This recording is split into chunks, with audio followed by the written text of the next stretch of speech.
Hi guys, I'm Anita and I'm back with another video.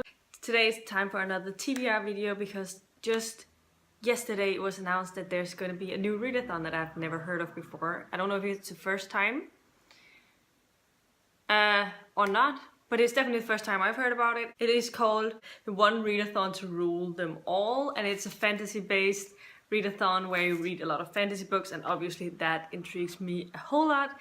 And it is a readathon that was created by Ashley from Don't Have a Degree in Reading, and it's co-hosted by a bunch of people, and those are James Chatham. Oh, I know he said how to pronounce his name, but I forgot how to do it. Becky from Beck's book, Shelby from Read and Find Out, Ellie Evans, and That Bookish Gamer, and I'll leave links to all of the channels down below, as well as the original announcement video in the card symbol up here and down below as well. And this is a readathon that takes place from April 29th until May 12th. So it starts on Sunday next weekend, which I think is really exciting. And I am doing Dewey's that weekend as well, so I'll be starting on that readathon during Dewey's. So I've thought of books that I wanted to fit in that day that could fit this challenge as well. But anyway, this is a readathon as it's 2 weeks long. It also has 8 different challenges, but you can combine the challenges and mix them and match them however you want. And the challenges are as follows. First up, the first challenge is read a fantasy book written by a person of color author.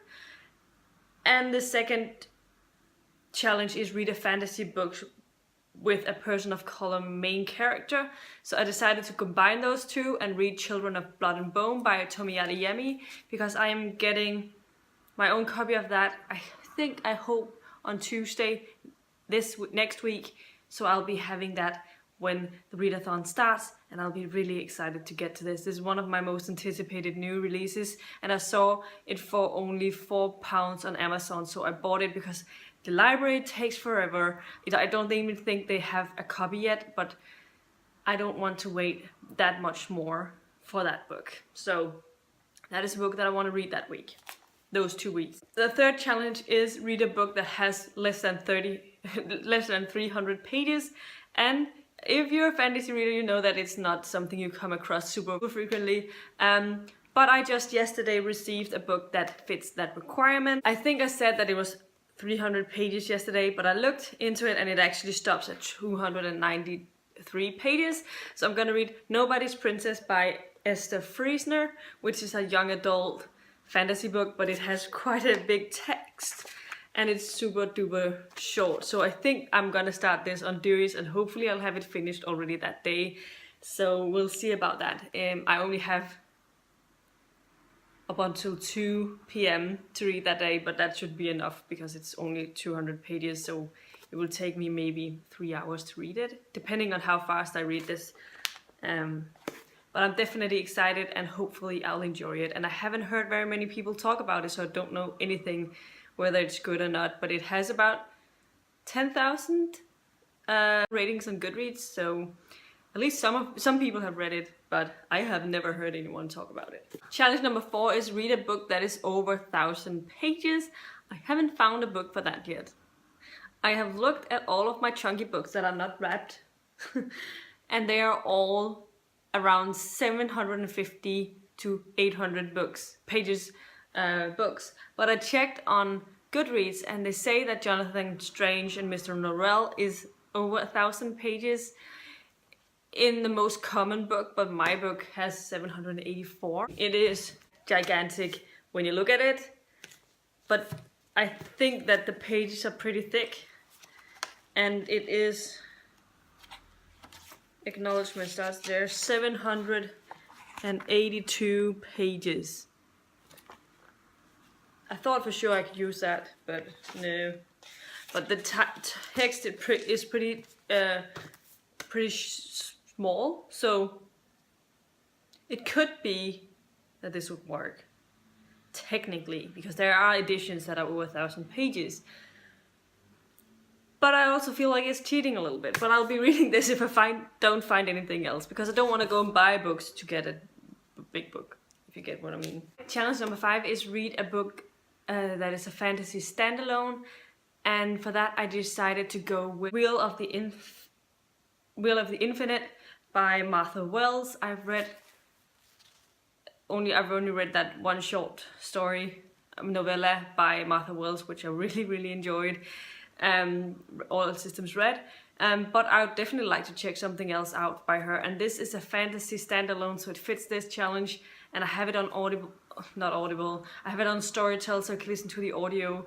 And I need some audios over those 2 weeks, so it's nice that I can fit those in here. It definitely sounds like a great, interesting book.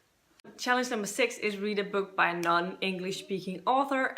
For that I showed Mørkets Søn, or Son of Darkness by Jeanette Hedengren og Danish, and Tina Sandal, which is a young adult trilogy by a Danish author.